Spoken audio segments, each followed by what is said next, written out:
de Booba, oui, il y a un changement. Non, c'est un démon cette femme, elle a été condamnée à plusieurs reprises. Il considère que je suis un démon. Bah, en soi, il m'a prêté tous les problèmes de la terre. Donc c'est ce que j'expliquais au tribunal, c'est que un jour j'ai été une pute, un jour j'étais une voleuse, un jour j'étais pas juive, un jour j'étais le Mossad, le lendemain c'est les services secrets israéliens, un jour j'étais une menteuse, une manipulatrice, un jour j'étais autre chose. En fait tous les jours il m'a prêté des faits différents et il a réussi à faire rentrer ça dans la tête des gens. Et d'ailleurs on le voit dans les auditions des prévenus, c'est que tous, sans aucune exception, reconnaissent l'impact que ça a eu sur leur jugement me concernant, tous. Et c'est là où on se rend compte que une personne qui a 6 millions d'abonnés, elle a un vrai impact sur les gens et sur l'image qu'on peut donner de vous. Je vais l'attaquer aussi pour cyberharcèlement du coup. Parce que moi j'ai plus le droit de parler d'elle, je ne parle plus d'elle, je suis en contrôle judiciaire. Et du coup elle continue et crée une propagande, une série sur YouTube où elle ne fait que de parler de moi.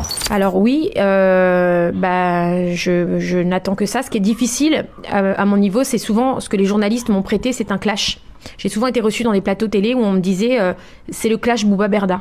Et il y a une vraie différence là-dessus. Parce que moi, j'ai jamais clashé Booba, c'est-à-dire j'ai jamais été en guerre avec lui, je ne le connais pas.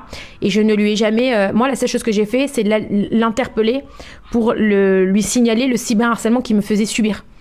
À aucun moment, je me suis permis de me mêler de sa vie privée, de sa vie professionnelle ou de quoi que ce soit. Donc, je suis pas du tout dans un clash. Et ça, c'est difficile pour moi.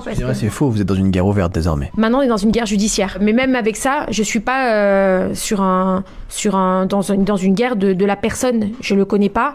Et je ne suis pas juge, je ne suis pas la justice. C'est sûr que c'est pas devenu un combat personnel entre vous et lui aussi? Même vous-même, vous avez envie de revanche, non? Face à ce que vous avez subi? Non, j'ai besoin aujourd'hui d'avoir justice. C'est comme toutes les victimes. Enfin, je pense que n'importe qui à ma place voudrait avoir justice, ce qui est logique. Enfin, ça serait grave de pas...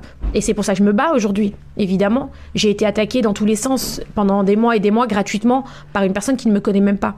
Il ne sait rien de moi. Attaqué comme ça sur les réseaux. C'est juste de la comédie, moi je me filme pas en train de pleurer. Bah tant mieux pour lui, mais en soi je vois pas pourquoi il pleurerait. C'est quand même moi aujourd'hui qui suis victime de ses actes.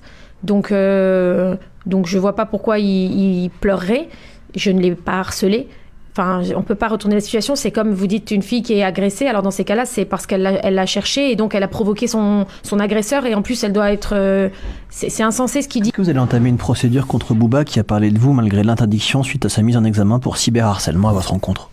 Alors oui, il a fait ça plusieurs fois dans le mois, effectivement. Donc oui, on l'a signalé au juge d'instruction, évidemment, puisqu'il a fait plusieurs tweets, plusieurs stories. Il a même fait une chanson. Là, il y a 15 jours, avec le hashtag cyanure, en disant « Je souhaite l'enfer à Magali ». Et ça engraine encore ses fans et les gens qui le suivent et qui croient à ce qu'il raconte et qui aujourd'hui se retrouvent devant un tribunal. Et la plupart, ils disent « Peut-être j'aurais pas dû écouter. Oui, effectivement, j'aurais pas dû l'écouter parce qu'ils ont suivi Booba. » Mais c'est